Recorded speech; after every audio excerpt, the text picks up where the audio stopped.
नमस्कार दोस्तों, दिशा राइज में आपका स्वागत है। आज की क्लास में हम भारतीय प्रश्नोत्तरी के बारे में चर्चा करेंगे। वो भारतीय संविधान की जो ये प्रश्नोत्तरी है, इसके अंदर हम आज जो 3 टॉपिक है, एक तो उद्देशिका है, एक नागरिकता है और एक राज्यों का जो गठन की बात हुई है, उसके जो भी प्रश्न बन रहे हैं, इम्पोर्टेंट प्रश्न है या कोई एग्ज़ाम में आए हुए हैं, उनके बारे में चर्चा करेंगे, जो आपको एग्ज़ाम में बिल्कुल ये देखने को भी मिलेंगे और अच्छे इम्पोर्टेंट क्वेश्चन भी है, जिस जिसकी जिसकी वजह से आपका सिलेक्शन भी सुनिश्चित होगा। तो देखिए, बिना किसी देरी करते हुए हम क्वेश्चनों की ओर चलते हैं और आप क्वेश्चनों को साथ में कमेंट करके उनका आंसर भी देते जाइए। देखिए, पहला क्वेश्चन क्या कह रहा है? पहला क्वेश्चन कह रहा है कि निम्न शब्दों पर विचार कीजिए। निम्न शब्दों पर क्या कीजिए? विचार कीजिए। पहला शब्द है इसमें समाजवादी, दूसरा है प्रजातांत्रिक, तीसरा है सार्वभौमिक और चौथा है आपका धर्म निरपेक्ष की बात कर रहा है। तो भारतीय संविधान के अनुसार इसको जो क्रम दिया गया है, उस क्रम के आधार पर इसको हमको जमाना है। तो देखिए, सबसे पहला 3 नंबर जो सार्वभौमिक है, वो शब्द अपना भारतीय संविधान के अंदर आता है। दूसरा आता है, वो आता है समाजवाद, यानी कि पहला नंबर का आता है, दूसरा समाजवाद की बात करते हैं। तीसरा जो आता है वो आता है धर्मनिरपेक्ष की बात करते हैं, वो आता है। और जो लास्ट में प्रजातांत्रिक है, ये रहेगा इसका। इस क्वेश्चन के अंदर जो शब्द दिए गए हैं, इनका क्रम ये रहेगा, यानी कि 3 1 4 1। तो इसमें आंसर है अपना 3 1 4 2। तो इसमें आंसर अपना क्या है? 1 नंबर आंसर रहेगा, आंसर ए रहेगा अपना इसके अंदर। ठीक है ना? आगे देखिए क्वेश्चन। सेकंड नंबर क्वेश्चन क्या कह रहा है? ये कह रहा है कि संविधान के निम्नलिखित में से किस प्रावधान के अंतर्गत भारतीय संसद को नया राज्य बनाने का अधिकार दिया गया है? यानी कि वह कौन सा अनुच्छेद है जिसने ये संसद को अधिकार दिया है कि वो नया राज्य बना सकता है या किसी राज्य की सीमा को कम कर सकता है, किसी को बढ़ा सकता है। और ये अनुच्छेद 3 की बात कर रहा है। अनुच्छेद 3 के अंतर्गत संसद को ये अधिकार दिया गया है। तो यहाँ पे अपना आंसर क्या रहेगा? सी आंसर रहेगा। आंसर यहाँ पे सी है अपना। ठीक है ना? देखिए आगे का क्वेश्चन क्या कह रहा है। आगे का क्वेश्चन कह रहा है, 3 नंबर क्वेश्चन कह रहा है कि निम्नलिखित शब्दों में से कौन से शब्द 42वें संविधान संशोधन द्वारा प्रस्तावना में जोड़े गए थे? देखो, 42वां जो संविधान संशोधन है, 42वां संविधान संशोधन 1976 में हुआ था। और जो 1976 में हुआ था, इसके अंदर देखो, एक तो समाजवाद, समाजवाद, एक पंथ निरपेक्ष या धर्मनिरपेक्ष एक ही बात है, और तीसरा अखंडता। अखंडता, ये 3 शब्द इसके अंदर जोड़े गए थे। ठीक है ना? तो अपने आंसर में देखिए ऑप्शन में कौन कौन से हैं। देखिए, समाजवाद यानी कि 1 नंबर, स्वराज की बात करते हैं, पंचायत राज का आ गया। पंथ निरपेक्ष यानी तीसरे नंबर का। और संपूर्ण प्रभुत्व संपन्न राज्य की बात करते हैं, तो ये संविधान में पहले से था। यानी कि 42वें संविधान संशोधन के द्वारा प्रस्तावना के अंदर 2 शब्द जोड़े गए जो अपने ऑप्शन में दिए हैं, एक समाजवाद और दूसरा पंथ निरपेक्ष। तो 1 व 3 अपना आंसर होगा। तो ये आंसर है अपना बी के अंदर, आंसर बी के अंदर। तो इस क्वेश्चन का आंसर जो होगा अपना क्या होगा? बी रहेगा। ठीक है ना? आगे देखिए। देखिए, चौथा नंबर का सवाल जो कह रहा है, वो ये कह रहा है कि भारत एक गणतंत्र है, इसका अर्थ क्या है? कि आप कैसे कह सकते हैं कि भारत एक गणतंत्र देश है? ठीक है ना? तो ये कह रहा है, देखिए, सभी मामलों में अंतिम सरकार जनता के अंतिम अधिकार जनता के पास होता है क्या? इसका मतलब ये नहीं होता है। दूसरा, गणतंत्र का भारत में संसदीय शासन नहीं है, ये है। ठीक है ना? तो ये भी नहीं होगा। ठीक है ना? भारत में वंशानुगत शासन नहीं है, इसी की वजह से भारत क्या है? भारत में वंशानुगत शासन नहीं है, इसी की वजह से भारत को गणतंत्र राज्य कहा जाता है। तो अपना आंसर यहाँ पे क्या रहेगा? आंसर सी रहेगा। ठीक है ना? आगे देखिए। आगे क्वेश्चन संख्या 5 क्या कह रहा है? 5 ये कह रहा है, भारत के संविधान के आमुख का लक्ष्य उसके सभी नागरिकों के लिए सुनिश्चित करता है। ठीक है ना? क्या सुनिश्चित करता है? देखिए, सामाजिक तथा आर्थिक न्याय की बात करता है नागरिकों के लिए, बिल्कुल भारतीय संविधान ये प्रदान करता है उनको। दूसरा कह रहा है विचार तथा अभिव्यक्ति की स्वतंत्रता है, बिल्कुल भारतीय संविधान भारत के सभी लोगों को ये विचार करने की, अभिव्यक्ति की स्वतंत्रता है। और अवसर की समानता, बिल्कुल अवसर की समानता भी है। तो इसमें से मतलब उपयुक्त सभी में से तो भारतीय संविधान है, ये तीनों के तीनों ही अधिकार भारतीय लोगों को देता है। तो इसका आंसर क्या है? आंसर डी इसका आंसर रहेगा। आगे देखिए। आगे क्वेश्चन संख्या 6 क्या कह रहा है, ये कह रहा है भारत में लौकिक सार्वभौमिकता का है क्योंकि संविधान की प्रस्तावना आरंभ होती है। यानी भारतीय संविधान के अंदर जो प्रस्तावना है वो प्रस्तावना किन शब्दों से स्टार्ट होती है, इसके बारे में वो पूछना चाह रहा है। तो ये स्टार्ट होती है हम भारत के लोग, हम भारत के लोग। तो ये आंसर अपना क्या है, हम भारत के लोग। आंसर डी रहेगा इसके अंदर के हम भारत के लोग। यहाँ प्रस्तावना होती है उसमें यहीं से स्टार्ट होती है कि हम भारत के लोग, ठीक है ना। तो अपना आंसर इसमें डी रहेगा। देखिए आगे आगे क्या कह रहा है, संविधान की प्रस्तावना के बारे में कौन सा जो कथन है कह रहा है ना, जो है ना सही के बारे में कह रहा है, ठीक है ना, सही के बारे में कह रहा है। तो देखिए समाजवादी शब्द, पंथ निरपेक्ष शब्द 1950 में लागू संविधान के अंग नहीं थे, बिल्कुल नहीं थे, क्योंकि ये दोनों शब्द जो प्रस्तावना के अंदर है 42वां संविधान संशोधन था, 42वां संविधान संशोधन 1976 को था, इसके तहत जोड़ा गया था। ठीक, 42वां संविधान संशोधन 1976 के तहत ये दोनों शब्द जोड़े गए थे, ठीक है ना।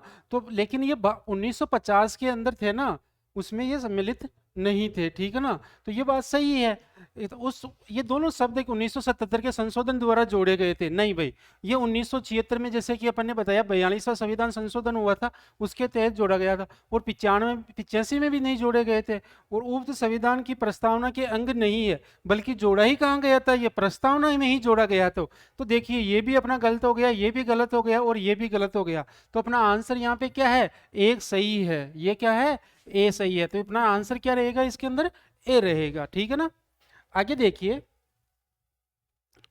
हाँ 8 नंबर क्वेश्चन क्या कह रहा है।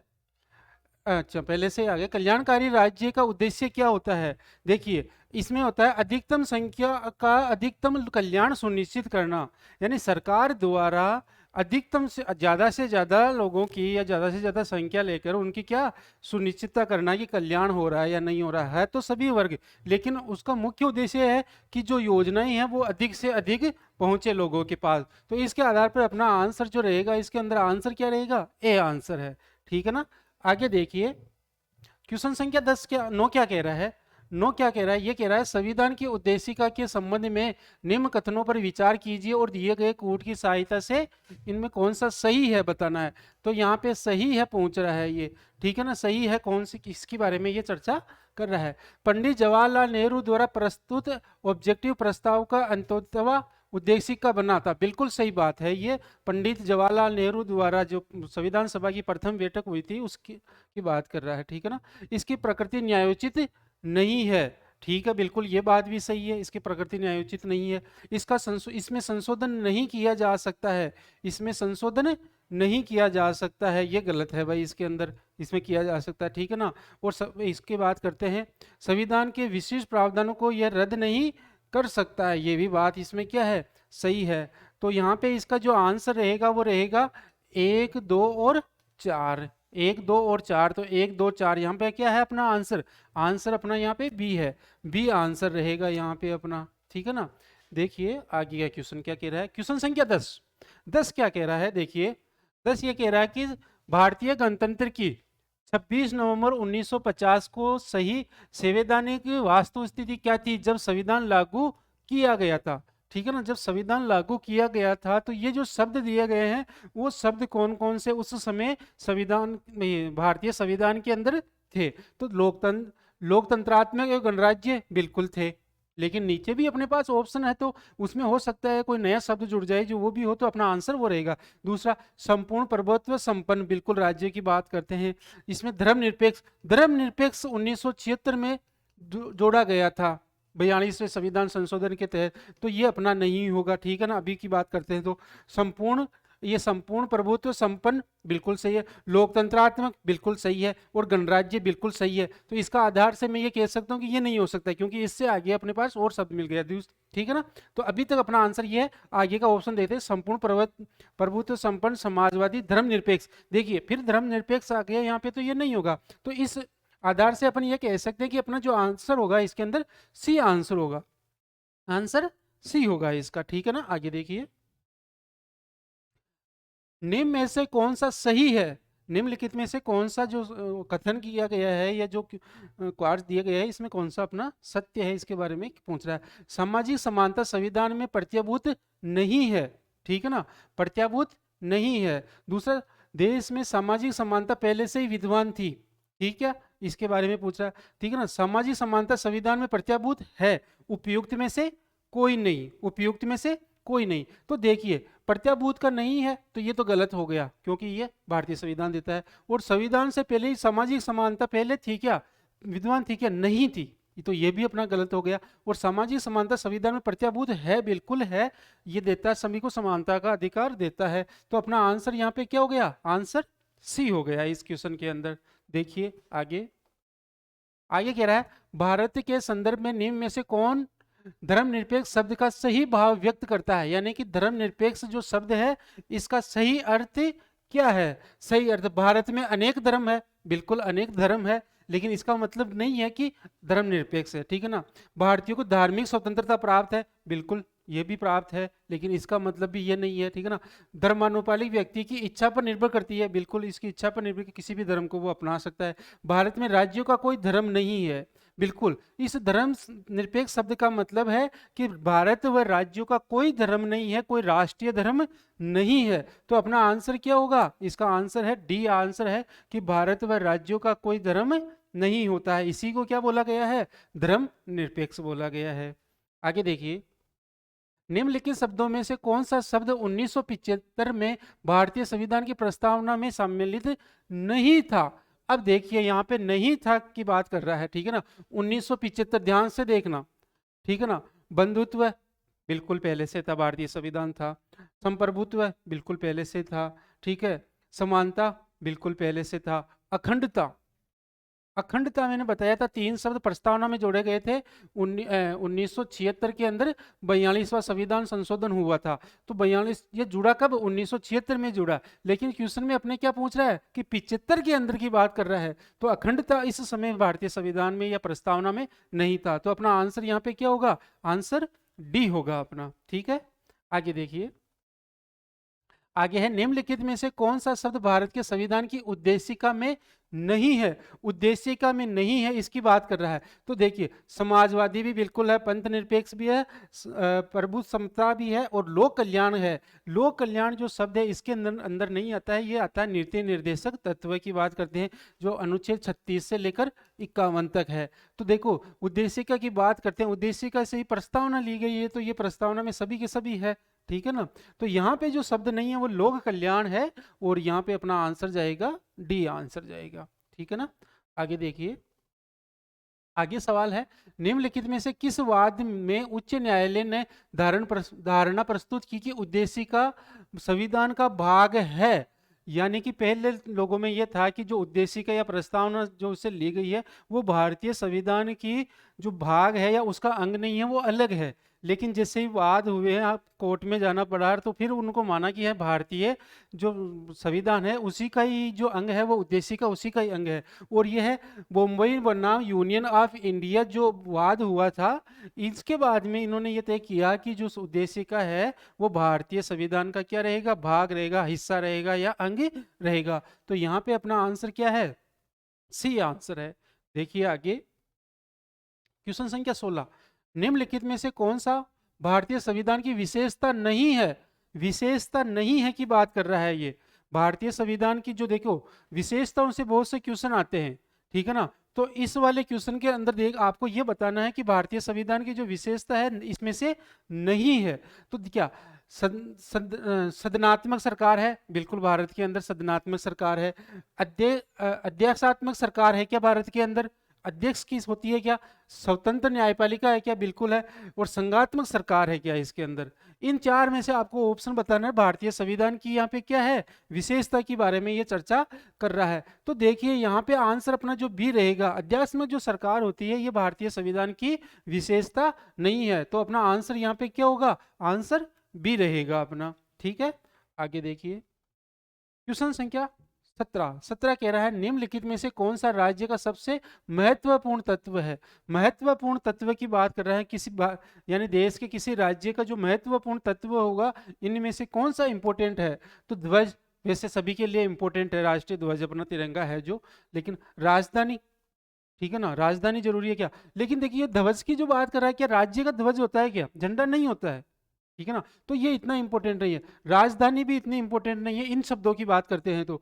संप्रभुता और शासन अध्यक्ष, अब ये बात करते हैं, लेकिन संप्रभुता देखो इंपॉर्टेंट है, अगर ये नहीं है इसका मतलब क्या होता है कि राज्य को अपने स्वेच्छा स्वतंत्र रूप से कार्य करने और निर्णय लेने का जो अधिकार दिया जाता है वही क्या कहलाता है, संप्रभुता। अगर वही नहीं है तो बाकी चीजें काम की नहीं होगी, ठीक है ना। तो इसमें महत्वपूर्ण जो तत्व है वो क्या है, संप्रभुत्व है। तो अपना आंसर यहाँ पे क्या होगा, सी आंसर होगा। देखिए आगे का क्वेश्चन, कमेंट करके बताइए। देख हाँ जी की बिल्कुल, भारतीय संविधान की प्रस्तावना के सिलसिले में निम्नलिखित में से कौन सा क्रम सही है। सबसे पहले किस क्रम की बात कर रहा है यहाँ पे कि इसमें से स्वतंत्र गणतंत्र की बात कर, देखिए तो अपने पिछला क्वेश्चन आया था सार्वभौमिक। सार्वभौमिक का मतलब ये हो गया कि सभी भारत के लोग हैं वो सभी मानव है और क्या है, संतुष्ट है बिल्कुल, भारतीय संविधान में इनको मानव माना गया है, ठीक है ना। तो इसकी बात करते हैं तो पहले मानव आएगा, लेकिन यहाँ पे गणतंत्र आ रहा है, ठीक है ना। सार्वभौमिकता पहले आनी चाहिए, तो इसमें आ रहा है तो गलत है। इन तीन में की सार्वभौमिकता है बिल्कुल है, समाजवादी है, समाजवादी भी ठीक है, फिर धर्मनिरपेक्ष आएगा, लेकिन धर्मनिरपेक्ष बाद में आ रहा है, जनवादी पहले आ रहा है, तो ये भी अपना आंसर नहीं रहेगा। आगे बात करते हैं सार्वभौमिक संपन्नता, सार्वभौमिक संपन्नता, जनवादी, जनवादी फिर आ गया तो ये भी गलत हो गया, धर्मनिरपेक्ष बाद में आ रहा है, ठीक है ना। तो इसके हिसाब से ये भी अपना गलत रहेगा। सार्वभौमिक सत्ता संपन्न बिल्कुल सही है, समाजवादी बिल्कुल सही है, धर्मनिरपेक्ष बिल्कुल सही है, फिर जनवादी गणतंत्र ये सही है। तो ये इसका जो क्रम है ये क्रम अपना रहेगा भारतीय संविधान के अंदर की बात करते प्रस्तावना के अंदर। तो यहाँ पे अपना जो आंसर होगा वो आंसर क्या है, डी आंसर रहेगा। आगे देखिए क्वेश्चन संख्या 19, ये कह रहा है निम्नलिखित में से कौन भारत के धर्मनिरपेक्ष राज्य वर्णित करता है, यानी कि धर्मनिरपेक्ष राज्य है इसका जो उल्लेख मिलता है भारतीय संविधान में वो कहाँ मिलता है, मौलिक अधिकारों में मिलता है क्या, बिल्कुल नहीं मिलता है। ये नागरिकों के अधिकार होते हैं, यहाँ पे इनका उल्लेख नहीं है। संविधान की प्रस्तावना के अंदर बिल्कुल इसका उल्लेख मिलता है, 42वें संविधान संशोधन 1976 के तहत इनको जोड़ा गया था धर्मनिरपेक्ष को। तो ये कहाँ जोड़ा गया था, भारत की जो संविधान है उसमें प्रस्तावना है वहां पे जोड़ा गया। तो इसका जो सही आंसर वो आंसर अपना बी आंसर रहेगा, आंसर बी इसका रहेगा। आगे देखिए क्वेश्चन संख्या 20 क्या कह रहा है, भारतीय संविधान की प्रस्तावना में जिन आदर्शों एवं उद्देश्यों की रूपरेखा दी गई है उनकी व्याख्या की गई है। देखिए इनकी जो व्याख्या की गई है उनकी बारे में ये चर्चा कर रहा है।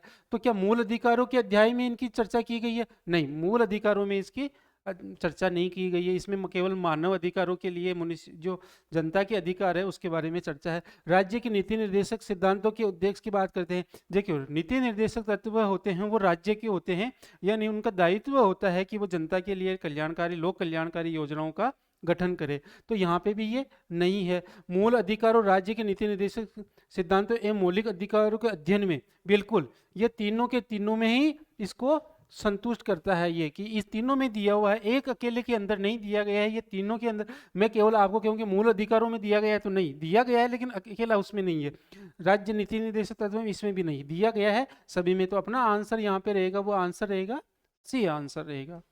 आगे देखिए क्वेश्चन संख्या 21, भारतीय संविधान की प्रस्तावना में निम्नलिखित में से किस स्वतंत्रता का वर्णन नहीं है। अब यहाँ पे कौन से स्वतंत्रता, जैसे मौलिक अधिकार थे, इन मौलिक अधिकारों में कौन से वो नहीं है जिसको भारतीय लोगों को प्राप्त नहीं है। तो विचारों की स्वतंत्रता बिल्कुल है भारतीय लोगों को, विचार प्रकट करने की स्वतंत्रता बिल्कुल ये भी है, विश्वास की स्वतंत्रता बिल्कुल ये भी है, लेकिन आर्थिक स्वतंत्रता भारतीय संविधान में इसका उल्लेख नहीं मिलता है। तो यहाँ पे अपना जो आंसर होगा वो क्या होगा, आंसर डी होगा।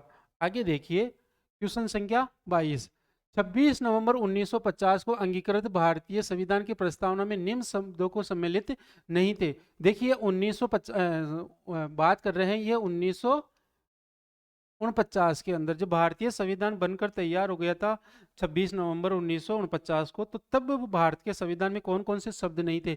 समाजवादी शब्द की बात कर रहा है, पंथ निरपेक्ष की बात कर रहा है, और अखंडता, ये तीनों ही जो शब्द थे मैंने आपको बताया था 42वां संविधान संशोधन हुआ था 1976 के अंदर, उसके तहत इसको जोड़ा गया था। तो नहीं थे, ठीक है ना, लेकिन गणराज्य शब्द पहले से ही भारतीय संविधान में था। तो ये तीनों 1, 2 और 3 पहले, ये तीनों ही नहीं थे। तो अपना आंसर क्या है यहाँ पे? आंसर ए रहेगा कि ये तीनों ही शब्द बाद में जोड़े गए थे भारतीय संविधान में संशोधन करते हुए। आगे देखिए 23 नंबर क्वेश्चन, संविधान में दिया गया आमुख न्यायालय में लागू होता है? बिल्कुल, देखिए आमुख का मतलब है प्रस्तावना। तो क्या प्रस्तावना भारतीय संविधान में जो प्रस्तावना है वो क्या न्यायालय के द्वारा लागू हुई थी? नहीं भाई, संविधान सभा के द्वारा लागू हो चुकी थी वो तो वन टाइम में। तो ये अपना गलत है एक तो, ठीक है ना। महत्वपूर्ण है और उसकी उपयोगिता है, बिल्कुल इसकी उपयोगिता है, ये सही बात है। शासन करने के उद्देश्य से उल्लिखित करता है, बिल्कुल ये भी बात सही है। संविधान के कानूनी अर्थ के निर्णय में सहायता करता है, बिल्कुल ये भी सही है। तो आंसर पहला वाला अपना गलत है, बाकी 2, 3 और 4 तीनों ही क्या है इसके अंदर सही है। तो ये ऑप्शन का है 2, 3 और 4, तो ये अपना आंसर डी है। डी के अंदर ये है कि ये आंसर अपना यहाँ पे डी रहेगा। देखिए आगे क्वेश्चन 24 नंबर क्वेश्चन क्या कह रहा है? समाजवादी तथा धर्मनिरपेक्ष शब्द संविधान की प्रस्तावना में सम्मिलित किए गए थे। तो अपन कब से ही पढ़ रहे हैं कि 42वां संविधान संशोधन 1976, 42वां संविधान संशोधन 1976। तो अपना सीधा बिल्कुल इजी सवाल है, इसका तो आंसर बी है और सभी को आता भी होगा इसका। तो कोई इतना अच्छा क्वेश्चन है लेकिन आपको सबको आता है ये। हाँ यहाँ पे देखिए इंपॉर्टेंट क्वेश्चन, अच्छा क्वेश्चन है। ये लिखा है सभी व्यक्ति पूर्णतः है और समान रूप से मानव है, यह सिद्धांत जाना जाता है। देखिए मैंने पिछले वाले क्वेश्चन में 2 क्वेश्चन पहले भी मैंने आपको बताया था कि ये सार्वभौमिकता का मतलब क्या होता है कि भारत के सभी व्यक्ति पूर्ण है और पूर्णतः है और क्या है, समान रूप से मानव है। इसी की व्याख्या कौन करता है? सार्वभौमिकता करता है। तो यहाँ पे अपना आंसर क्या है? ए आंसर रहेगा। आगे देखिए क्वेश्चन संख्या 26, भारतीय संविधान में मौलिक कर्तव्यों का विचार है। मौलिक कर्तव्य जो है, देखिए मौलिक कर्तव्य की अपने यहाँ पे बात करते हैं। तो जो भारतीय संविधान जो बना था, प्रारंभ में जब भारतीय संविधान का निर्माण हुआ था तो इसमें मौलिक कर्तव्य नहीं थे, वो बाद में संशोधन करके इसमें जोड़ा गया था। और वो जोड़े 36 से लेकर 51 तक जो अपना तीसरा भाग है, इसमें 51 के अंदर अनुच्छेद के अंदर इसको जोड़ा गया था। और जो ये मौलिक कर्तव्य लिए गए थे वो रूस से लिए गए हैं भाई। कहाँ से लिए गए हैं? रूस से लिए गए हैं, रूस से लिए गए हैं, ठीक है ना। तो इसका आंसर अपना क्या है? सी आंसर है। आगे देखिए 27 नंबर क्वेश्चन, राज्यसभा के गठन में प्रतिभा, अनुभव एवं सेवा को प्रतिनिधित्व देने में भारतीय संविधान निर्माता निम्नलिखित उदाहरण से प्रभावित हुए थे। यानी कि राज्यसभा के अंदर जो सदस्यों का क्या होगा, वह निर्माण होगा, उनका चयन होगा, उनमें प्रतिभा भी होनी चाहिए, अनुभव भी होना चाहिए, सेवा के प्रतिनिधित्व हो। ये जो बात ली गई है वो कहाँ से ली गई है? तो ये ली गई है आयरलैंड से, आयरलैंड से ली गई है। ये रहा अपना आंसर ए। ये बात जो ली गई है, देखिए बच्चों ये जो क्वेश्चन है ना एग्जाम में आया हुआ है, उत्तर प्रदेश की एक एग्जाम है उसमें ये क्वेश्चन पूछा हुआ है। अपने क्या अधिकतर ऐसे क्वेश्चन फर्स्ट टाइम आते हैं तो देखते हैं, लेकिन ये एग्जाम में आया हुआ क्वेश्चन है और इंपॉर्टेंट क्वेश्चन है।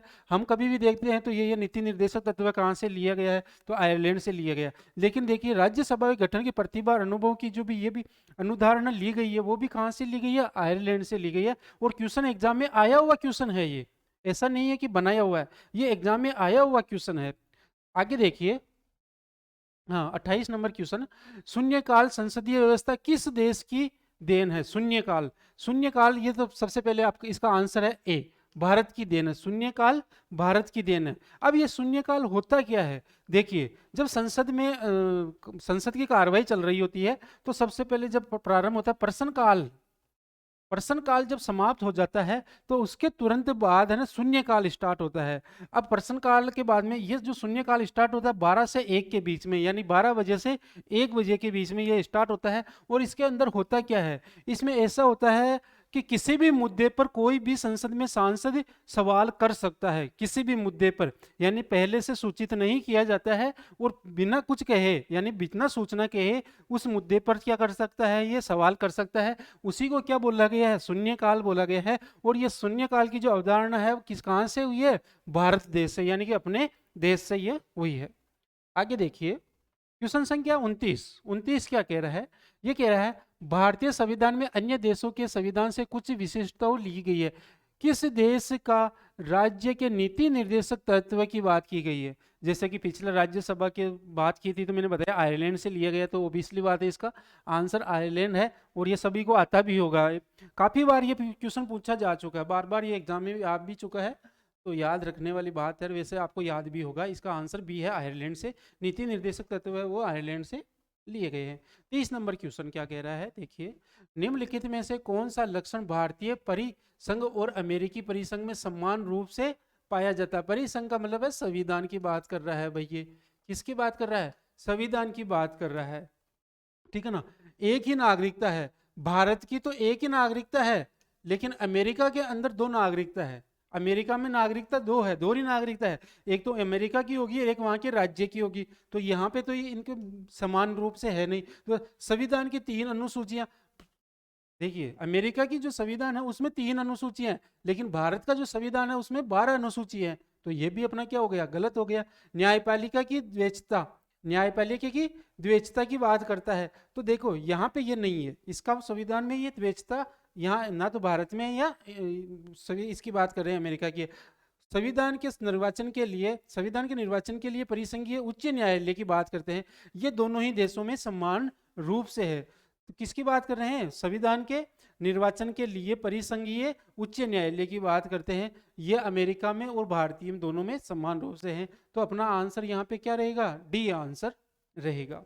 आगे देखिए क्वेश्चन संख्या 31 क्या कह रहा है, भारत में संवर्ती सूची की संकल्पना उद्यम कहाँ से हुई थी। यानी भारत के अंदर जैसे कहा जाता है कि भारतीय संविधान विश्व का सबसे बड़ा लिखित संविधान है, सबसे विस्तृत है, यानी कि बहुत बड़ा संविधान है विश्व का, लेकिन ये भारत का जो संविधान बना था ये अन्य देशों के संविधान से कुछ ना कुछ अच्छी बातें थी वहां से लेके बनाया गया था, ठीक है ना। तो उसी में तो ये कह रहा है कि संवर्ती सूची है भारत के संविधान में, संवर्ती जो सूची है वो किस देश के संविधान से ली गई है, तो ये ली गई है ऑस्ट्रेलिया से। कहाँ से, ऑस्ट्रेलिया के संविधान से। तो यहाँ पे ऑस्ट्रेलिया का संविधान अपने 3 नंबर है, सी नंबर अपना आंसर होगा कि जो संवर्ती सूची है वो कहाँ से ली गई है, ऑस्ट्रेलिया से ली गई है। और संघ सूची है वो ली गई है कनाडा से। संघ सूची की बात करते हैं अपन यहाँ पे, तो वो कनाडा से ली गई है। कहाँ से ली गई है, कनाडा से ली गई है। चलिए आगे देखते हैं 32 नंबर क्वेश्चन। देखिए ऐसा क्वेश्चन आजकल मिलान करने, सूची 1 सूची 2 वाले क्वेश्चन बहुत एग्जाम में आ रहे हैं, ठीक है ना। तो इन टाइप के क्वेश्चनों को आप थोड़ा सा ध्यान से देखिए। देखिए इसके अंदर वही वापस आ गया कि भारतीय संविधान कि जो कौन कौन से देशों से क्या क्या लिया गया है उसी के बारे में। विधि की शासन की बात करते हैं तो ये इंग्लैंड से लिया गया है, तो इंग्लैंड 2 नंबर, इंग्लैंड से लिया गया है। दूसरा विधि द्वारा स्थापित प्रक्रिया, ये जापान से बात है, ये जापान से ली गई है, तो यहाँ पे ये 3 नंबर की बात करते हैं, ठीक है ना। राष्ट्रपति के विचाराधीन राज्यपाल द्वारा विधि सुरक्षित करना, ये कनाडा से लिया गया है, यहाँ पे 4 नंबर हो गया। और फिर बाद में विस्तृत उभयनिष्ठ, ये ऑस्ट्रेलिया 1 नंबर। उभयनिष्ठ का मतलब हो गया आपका संवर्ती सूची। और देखिए कनाडा से ही राज्यपाल का जो पद है वो कनाडा से लिया गया, तो अपना आंसर हो गया यहाँ पे 2 3 4 1, तो यानी कि 2 3 4 1, तो डी आंसर हो गया। अपना आंसर क्या हो गया इसके अंदर, डी आंसर होगा। अपना आंसर क्या होगा इसके अंदर, डी आंसर होगा। आगे देखिए वापस वही क्वेश्चन वापस आ गया, क्वेश्चन मिलान वाला क्वेश्चन आ गया, और वही वापस आ गया कि किस देश से क्या क्या लिया गया है। तो यहाँ तक की बात करते हैं, मूल अधिकारों की बात करते हैं तो अमेरिका से लिया गया है। मूल अधिकार तो अमेरिका कहाँ है, यहाँ पे 2 नंबर की बात करते हैं। शासन की संसदीय प्रणाली की बात करते हैं, यूके की बात, ब्रिटेन की बात करते हैं, तो यहाँ पे 1 नंबर आ गया। आपातकाल जर्मनी से लिया गया, तो यहाँ पे 4 नंबर आ गया। राजनीतिक नीति निर्देशक तत्व कहाँ से लिया गया, आयरलैंड से, 3 नंबर आ गया। तो देखिए यहाँ पे 2 1 4 3 की बात कर रहे हैं, तो ये आ गया 2 2 1 4 3, तो यहाँ पे सी आंसर है। यहाँ पे भी क्या है, सी आंसर है। देखिए दोस्तों इस टाइप के क्वेश्चन आजकल एग्जाम में काफी कुछ पूछे जा रहे हैं, तो इसके लिए आपको देखिए एक क्वेश्चन होता है तो उसका एक आंसर होता है, लेकिन मिलान करने वाले में कम से कम आपके पास 3 का आंसर आपके पास में हो या 2 का आंसर हो, तभी आप 50% पे हो। लेकिन 3 का आंसर आपको आना जरूरी होता है, तभी ऐसे क्वेश्चन हल कर पाते हो। तो आप ध्यान से देख के इस टाइप के क्वेश्चन है उनको सोल्व किया करो, और आपको आना भी चाहिए वो कि किस टाइप का है ये, ठीक है ना। क्वेश्चन संख्या 34 क्या कह रहा है, लोग हित मुकदमे की संकल्पना का प्रारंभ कहाँ हुआ था। यानी लोगों के हित की बात करने की जो सबसे पहले परिकल्पना की गई थी वो कहाँ से की गई थी, वह अमेरिका से की गई थी। कहाँ से, अमेरिका से की गई है। तो अमेरिका, इसका ये रहा अमेरिका अपने सी नंबर पे। तो सी नंबर पे यानी कि जो लोक कल्याणकारी नीतियों की बात कर रहे हैं, ठीक है ना, तो वो कहाँ से सबसे विश्व के अंदर सबसे पहले कहाँ से की गई है, तो वो की गई थी अमेरिका से। तो यहाँ अपना आंसर सी आंसर रहेगा। आगे देखिए, क्वेश्चन संख्या 35 क्या कहता है? न्यायिक पुनर्वलोकन की व्यवस्था। न्यायिक पुनर्वलोकन की व्यवस्था की बात करते हैं तो देखो भारत में ये है, और भारत ने ये अमेरिका के संविधान से ली है, अमेरिका के संविधान से लिया है। वो न्यायपालिका वैसे भारत ने अमेरिका से ही लिया है। तो ये कहाँ का? केवल भारत में है क्या? भारत में तो है ही है, लेकिन अमेरिका में भी है। केवल यूएसए में है क्या? नहीं, भारत में भी आ गई। भारत और यूएसए में है, तो बिल्कुल यहाँ पे अपना आंसर क्या होगी? सी आंसर हो गया अपना यहाँ पे। ठीक है, आगे देखिए, क्वेश्चन संख्या 36, निम्नलिखित में से कौन सा कथन सत्य है? सत्य की बात कर रहा है। इसके बाद बात करते हैं। देखिए, इसके अंदर सत्य की बात कर रहा है। क्वेश्चन संख्या, संयुक्त राज्य अमेरिका में सरकार की संघीय प्रणाली है। बिल्कुल संघीय प्रणाली नहीं है, यहाँ पे एकात्मक है। यहाँ पे कैसी है? एकात्मक प्रणाली है।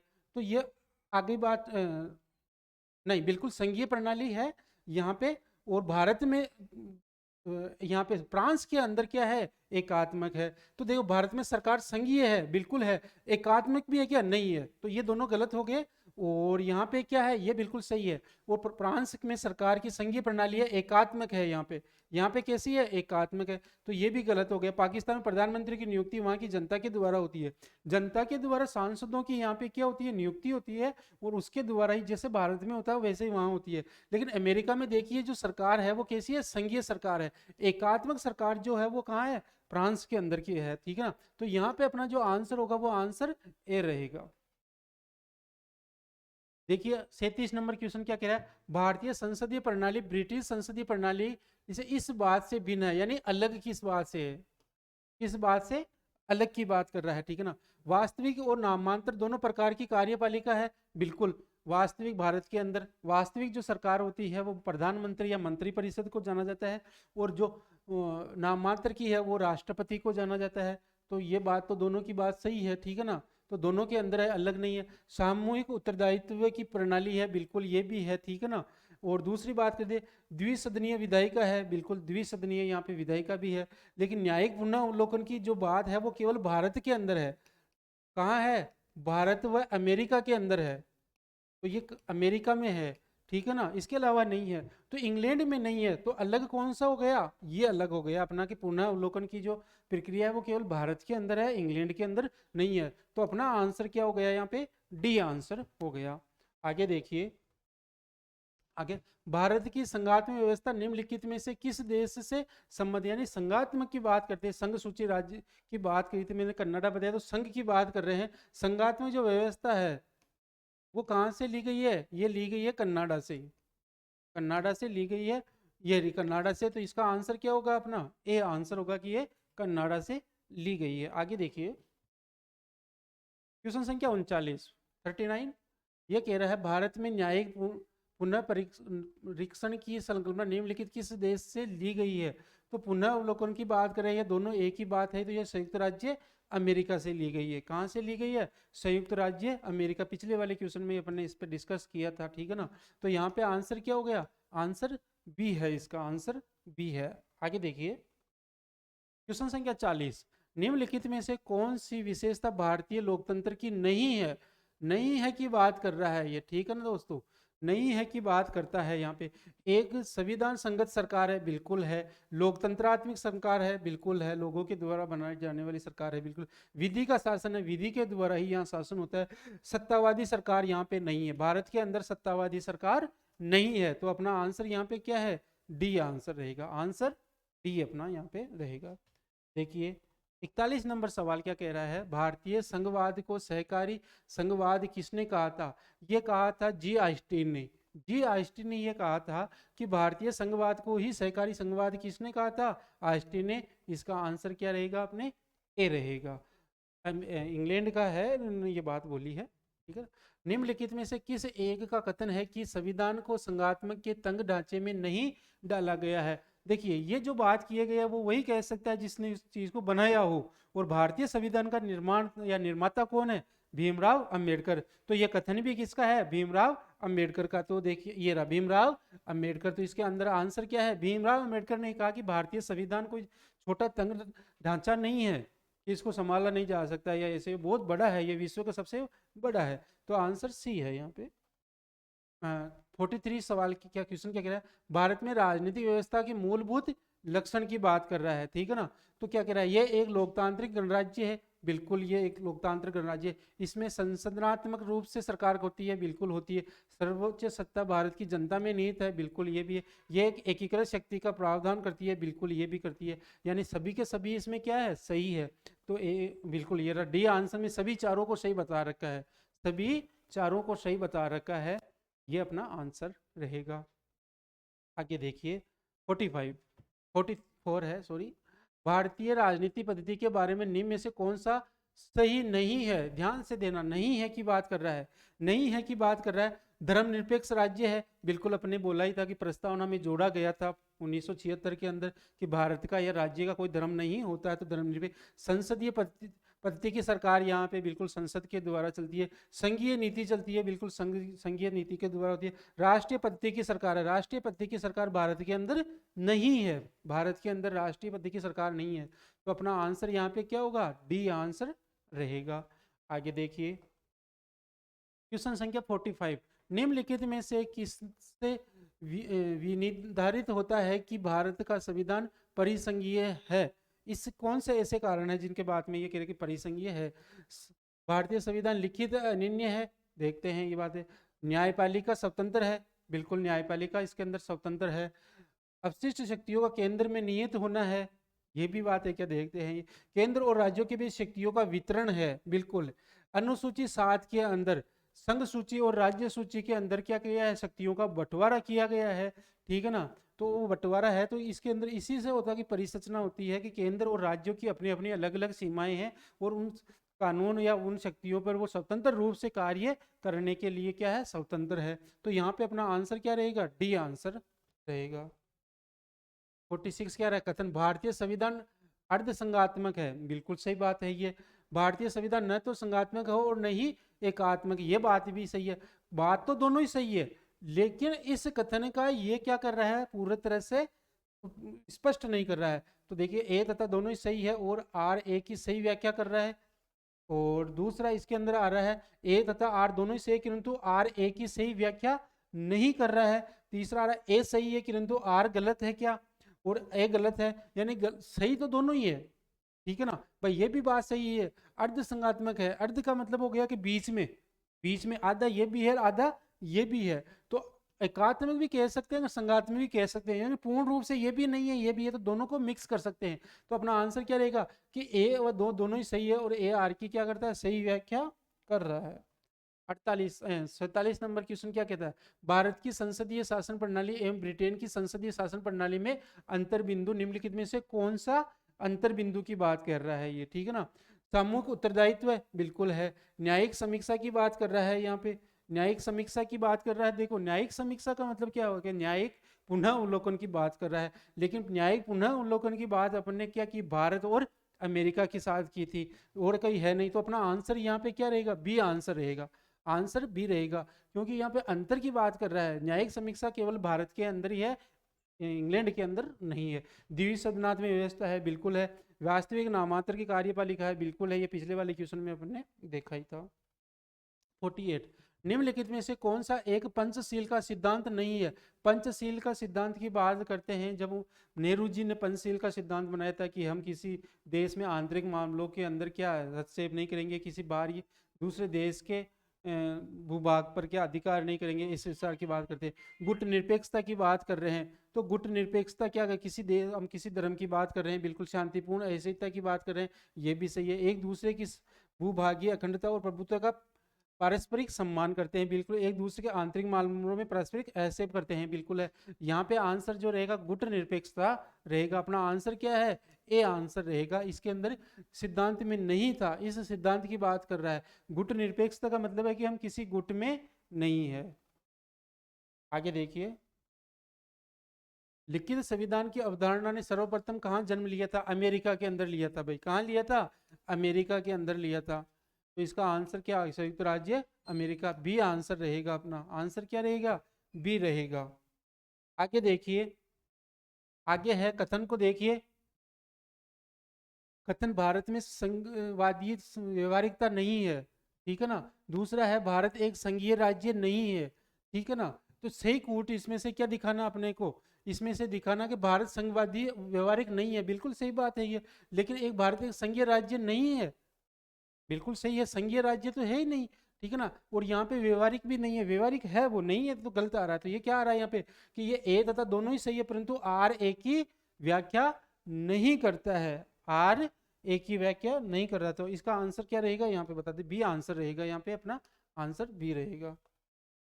51 नंबर क्वेश्चन क्या कह रहा था, संविधानेतर अधिकार का अर्थ है, इस शब्द का अंतर की बात पूछ रहा है कि इसका मतलब क्या होता है। वह शक्ति जो संविधान की सीमा का अतिक्रमण कर देती है, नहीं ये नहीं होता है। वे व्यक्ति जिसे संविधान के अंतर्गत अवधारणा शक्ति प्राप्त होती नहीं है, वह शक्ति जो संविधान की सम्मत नहीं है, बिल्कुल। इसका मतलब क्या है, वह शक्ति जो संविधान के अंदर नहीं है, इसी को क्या बोला जाता है, संविधानांतर।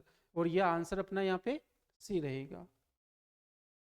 आगे का क्वेश्चन देखिए, 52 नंबर क्वेश्चन क्या कह रहा है, नीचे दो वाक्य दिए गए हैं। पहले राजनीतिक दल लोकतंत्र के जीवन रक्त है, बिल्कुल सही है। लोग खराब शासन के लिए सामान्यतः राजनीतिक दलों को कोसते हैं, बिल्कुल दोनों ही बात ये सही है। इसकी क्या करते हैं, ये व्याख्या भी कर रहा है। तो ए व दो दोनों ही सही है, ए आर की सही व्याख्या कर रहा है। ये बात सही कि राजनीतिक लोकतंत्र में जीवन रक्त है, बिल्कुल बात सही है। और कुछ लोग क्या करते हैं, राजनीति को ही दोष देने लग जाते हैं, तो ये भी बात सही है। तो इसका आंसर क्या है भाई, ए है।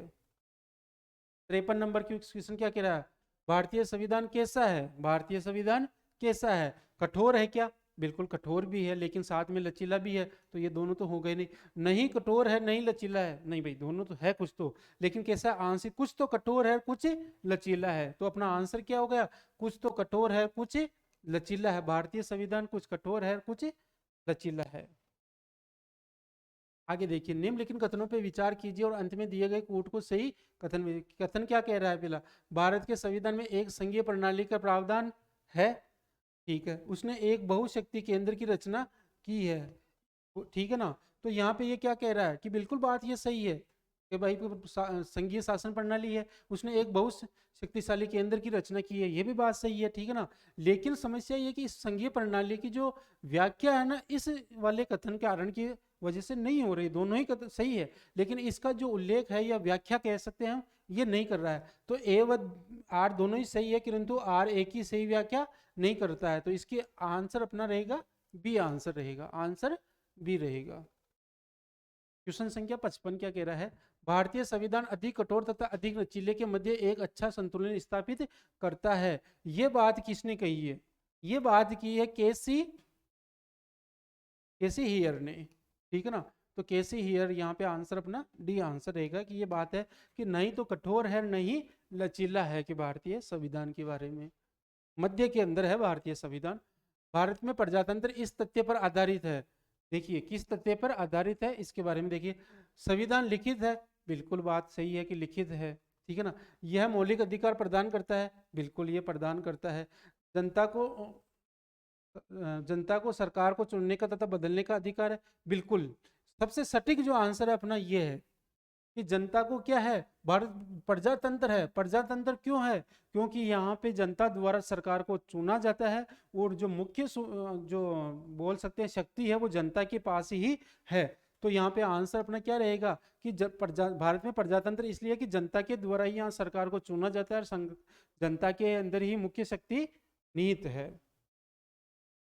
आगे देखिए क्वेश्चन, निम्नलिखित में से कौन सा एक अध्यक्षात्मक शासन प्रणाली का आधारभूत तत्व है। आधारभूत तत्व की बात कर रहे हैं यहाँ पे, तो यह है ब्रिटेन। ब्रिटेन के अंदर कैसा है, अध्यक्ष होता है, उसी के आधार पर सरकार का क्या होता है, गठन होता है। तो इसका शासन अपना आंसर क्या रहेगा, ए आंसर रहेगा। आगे, गणतंत्रीय अवधारणा से संबंधित निम्नलिखित में से कौन सा सही नहीं है, सही नहीं है की बात कर रहा है ये कह रहा है एक राज्य जिसमें जनता सर्वोच्च हो, ठीक है ये बात ठीक है। सर्वोच्च शक्ति निर्धारित प्रधान में निहित है, बिल्कुल ये सर्वोच्च शक्ति एक राजा के समान एक ही व्यक्ति में निहित हो, ठीक है। ये भी एक ऐसी सरकार जो जनता द्वारा निर्वाचित प्रतिनिधि में हो, ये नहीं है भाई अपने सर्वोच्च शक्ति एक राजा के समान एक ही व्यक्ति में नहीं होती है, ठीक है ना। तो इसका जो गणतंत्र के अंदर होती है वो जनता के द्वारा होती है, जनता सरकार पावर होती है, वो जिसको चुनकर भेजती है उसी के पास होती है। तो इसका आंसर क्या है, सी आंसर रहेगा। आगे देखिए 59 नंबर सवाल क्या कह रहा है, संसदीय शासन प्रणाली सर्वप्रथम किस देश में विकसित हुई थी। संसदीय प्रणाली की बात कर रहा है यहाँ पे, किसकी? संसदीय प्रणाली की बात कर रहा है। तो संसदीय प्रणाली ब्रिटेन के अंदर है भाई, कहाँ पे है? ब्रिटेन के अंदर संसदीय प्रणाली है, और वहीं से भारत ने भी संसदीय प्रणाली अपनाई थी। 8 नंबर क्वेश्चन, किसने था भारत एक अर्ध संघात्मक राज्य है? अर्ध संघात्मक राज्य है, ये बात भी केसी डियर ने की थी। केसी डियर ने की थी। एक तो ये बोला कि भारत एक अर्ध संघात्मक है, दूसरा ये कि भारत का जो संविधान है वो मध्य का है, न तो कठोर है न ही लचीला। ये दोनों ही बात किसने की थी? केसी डियर ने। तो यहाँ पे आंसर क्या रहेगा अपना? डी आंसर रहेगा। आगे 62 नंबर क्वेश्चन देखिए, भारत में राजनीतिक सत्ता का प्रमुख स्रोत कौन है? राजनीतिक सत्ता का प्रमुख स्रोत कब से कह रहे हैं कि भारत की जनता में पूरी शक्ति होती है, तो जनता ही होगी, तो भारत की जनता के अंदर होती है। सत्ता का प्रमुख स्रोत कौन, किसकी बात कर रहा है? जनता के द्वारा हो रही है, ठीक है ना। तो इसका आंसर क्या हो गया? ए हो गया। आगे बात करते हैं, संसदात्मक शासन व्यवस्था में क्या होता है, ये बात अपने को देखनी है। न्यायपालिका का कार्यपालिका पर नियंत्रण होता है? नहीं भाई, ऐसा नहीं है, पूरा नहीं होता है, ये सारी चीजें गलत है। कार्यपालिका का न्यायपालिका में बिल्कुल भी नहीं होता है, ये भी नहीं होता है। कार्यपालिका का विधायिका पर नियंत्रण होता है? कार्यपालिका का विधायिका पर नियंत्रण होता है? नहीं, कार्यपालिका नहीं। विधायिका का कार्यपालिका पर नियंत्रण होता है? बिल्कुल। आंसर क्या रहेगा इसका? डी रहेगा, कि विधायिका का जो नियंत्रण है वो कार्यपालिका पर पूरा पूरा रहता है। तो आंसर क्या है इसके अंदर? डी है। क्वेश्चन संख्या 63 क्या कह रहा है? इसमें भी कथन है, वापस निम्नलिखित में से विचार कीजिए। भारत एक लोकतांत्रिक राज्य व्यवस्थित है, ठीक है, ये बात भी सही है। भारत एक संप्रभुत्व संपन्न राज्य है, बिल्कुल, ये भी सही। भारत में लोकतांत्रिक समाज है, बिल्कुल। भारत एक कल्याणकारी राज्य है, बिल्कुल, सभी सही है इसके अंदर। तो 4 इसमें ऑप्शन कौन सा हो गया? डी ऑप्शन रहेगा, कि 1 2 3 4 तीनों ही, चारों ही अपना क्या है? सही है भारत के लिए। आगे 64 नंबर क्वेश्चन क्या कह रहा है? निम्नलिखित भारतीय राज्यों का उनके निर्माण के अनुसार कालक्रम के अनुसार अंत तक दिए गए, इनका क्रम बताना है भाई, कि आज़ादी के बाद में भारत के जो राज्य का गठन हुआ था उसकी बात करते हैं। तो देखिए, छत्तीसगढ़, अरुणाचल प्रदेश, झारखंड और सिक्किम की बात कर रहे हैं यहाँ पे। तो देखिए, सबसे पहले की बात करते हैं तो सिक्किम की बात करते हैं। सिक्किम का जो गठन हुआ था 1975 में हुआ था। तो एक पहला नंबर पर 4 नंबर आ गया, ठीक है ना। उसके बाद की बात करते हैं तो अरुणाचल प्रदेश आता है। अरुणाचल प्रदेश की बात होगी, ये 1987 के अंदर होता है, तो दूसरे नंबर पे आ गया ये। तीसरा छत्तीसगढ़ की बात करते हैं। छत्तीसगढ़ की बात करते हैं यहाँ पे। छत्तीसगढ़ 2000 के अंदर हुआ, तो 1 नंबर, और झारखंड भी 2000 में, लेकिन छत्तीसगढ़ तारीखों का अंतर है, तो यहाँ पे क्या गया? 3 नंबर। तो पहले पहले तो बात करते हैं सिक्किम की, फिर उसके बाद में अरुणाचल प्रदेश, उसके बाद की बात करते हैं तो छत्तीसगढ़, और छत्तीसगढ़ के बाद में झारखंड। तो ये आ गया अपना आंसर, आ गया 2 3 4, ये रहा आंसर, बी रहेगा अपना। यहाँ पे आंसर क्या रह गया? बी रहेगा आंसर इसका। ये आज़ादी के बाद में इन राज्यों का गठन हुआ था, उसके बारे में है।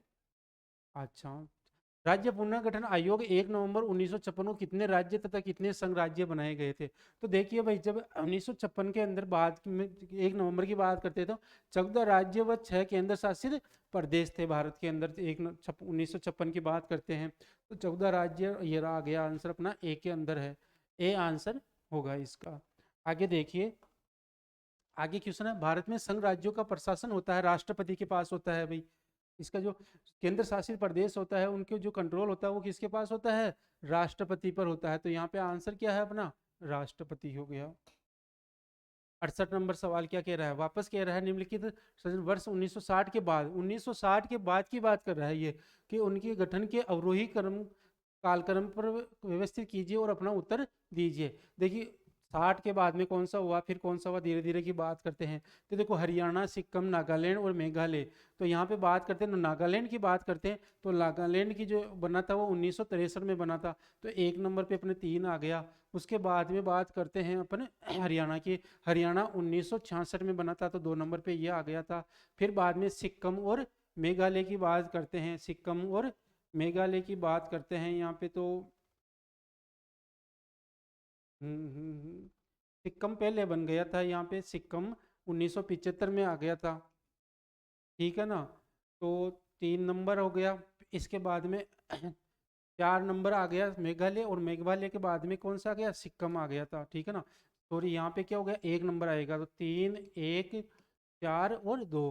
तो देखिए, नागालैंड की बात करते हैं तो नागालैंड 1963 के बाद और हरियाणा की बात करते हैं तो 1966 के अंदर, और सिक्किम की बात करते हैं तो 1975 के अंदर, ठीक है ना, और मेघालय भी बात करते हैं तो 1982 के लगभग की बात है ये, ठीक है ना।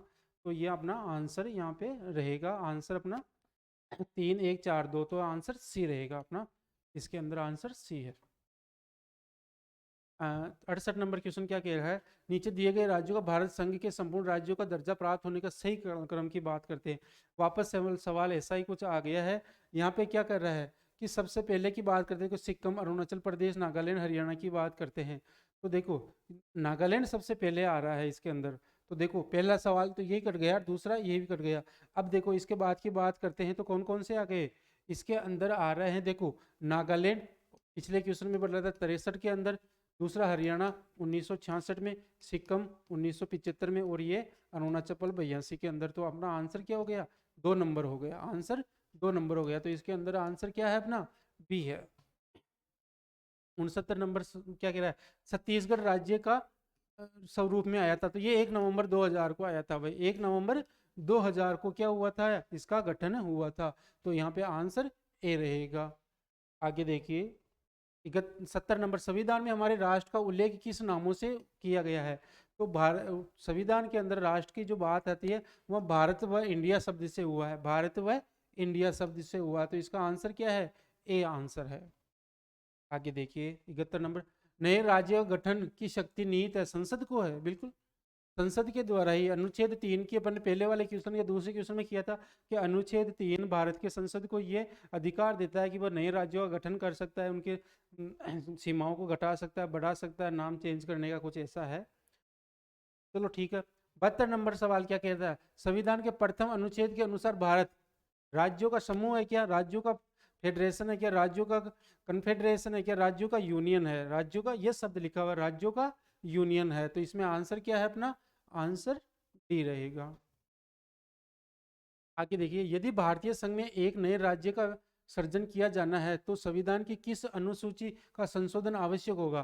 कि देखिए बात करते हैं कि एक नए राज्य का सृजन करना है तो अनुच्छेद 3 की बात कर रहे हैं, और अनुच्छेद 3 अनुसूची 1 के अंदर है, अनुसूची 1 के अंदर है। तो संशोधन भी किसमें करना पड़ेगा, एक अनुसूची, प्रथम अनुसूची के अंदर ही करना पड़ेगा। तो बिल्कुल ये जी सवाल था, इसका आंसर क्या है, डी आंसर है। ये सारे भी एग्जाम में आए हुए क्वेश्चन है, लगभग पिछले लगभग 41 से जो क्वेश्चन आ रहे हैं सारे एग्जाम में आए हुए क्वेश्चन है। ये सारे के सारे, ऐसा कोई क्वेश्चन नहीं है जो एग्जाम में आया हुआ नहीं है। हाँ वो किसी अलग राज्य से आ रहा हो वो अलग बात है, लेकिन ये एग्जाम में आए हुए हैं क्वेश्चन ही है। आगे देखिए क्वेश्चन क्या कह रहा है, 74 नंबर कह रहा है, कथन कह रहा है भारत संघ नहीं है, नीचे दिए गए कूटों का सही उत्तर चयन कीजिए। ठीक है ना, पहला कथन तो ये है, देखिए भारत संघ नहीं है। दूसरा कारण, किसी भी राज्य का क्षेत्र सीमा नाम उसकी सहमति के बिना परिवर्तन करने की संघीय संसद को प्राप्त है, इसकी बात करते हैं। ठीक है ना, तो देखो भारत संघ नहीं है, पहली बात तो है कि ये गलत हो गया, क्योंकि यूनियन अभी पिछले क्वेश्चन में पढ़ा कि भाई पहले अनुच्छेद में क्या पढ़ा हुआ तो पहला ही हो गया। और इसकी बात करते हैं कि ये बात तो सही है कि किसी राज्य की सीमा का कम करना, ज़्यादा बढ़ाना है, नाम परिवर्तन तो उस राज्य से पूछता या मशवरा करना पड़ेगा, उससे सहमति लेनी पड़ेगी। तो ये ए आर दोनों ही सही है, तो ये तो गलत हो गया, दोनों ही सही है तो ये भी गलत, ए सही है ए तो सही नहीं हो सकता। तो अब बच्चा कौन सा, ए गलत है किंतु आर सही है, बिल्कुल सही है। ए तो गलत है लेकिन यहाँ पे आंसर क्या हो गया, डी आंसर हो गया कि ए तो गलत है लेकिन दूसरा है जो वो सही है। बात करते हैं 75 नंबर सवाल, भाषा के आधार पर राज्यों का गठन है तो राज्य पुनर्गठन की गठन की तो अपना 1953 में हुई थी, 1953 में, बी आंसर है। और पहले जो आंध्र प्रदेश भाषा के आधार पर आपका राज्य भी बना था, यहाँ तक है। तो देखिए साथियों, आज जो हमने क्वेश्चन लिए थे लगभग 90 से 95% वो क्वेश्चन थे जो किसी ना किसी एग्जाम में आए हुए थे या रिपीट हुए हुए हैं। ऐसे भी क्वेश्चन भी है इनमें से जो एक ही क्वेश्चन को कहीं ना कहीं 2 या 3 बार रिपीट भी किया गया है, 3 4 4 बार भी। तो इंपॉर्टेंट क्वेश्चन है, उद्देशिका हो गई, प्रस्तावना हो गई, या राज्यों के गठन के बारे में। तो पहला जो अपने इस क्लास के 75 क्वेश्चन है, इंपॉर्टेंट क्वेश्चन, आप इनका रिवीजन कीजिए। कुछ क्वेश्चन जो बच गए हैं और भी कुछ हम उनका जैसे ही कलेक्शन होता है आपके सामने उपस्थित होते हैं। और ऐसा कोई क्वेश्चन या ऐसा कोई आपको एग्जाम में नहीं मिलेगा जो यहाँ पे आपको नहीं मिलेगा। ठीक है ना, तो वीडियो को ज़्यादा से ज़्यादा शेयर करें, चैनल को सब्सक्राइब करें, और हमें इससे आप शेयर करने से हमारे को क्या थोड़ा सा हिम्मत रहेगी तो हम आपके सामने और भी इससे भी अच्छी सेवाएं आपको दे पाएंगे। धन्यवाद।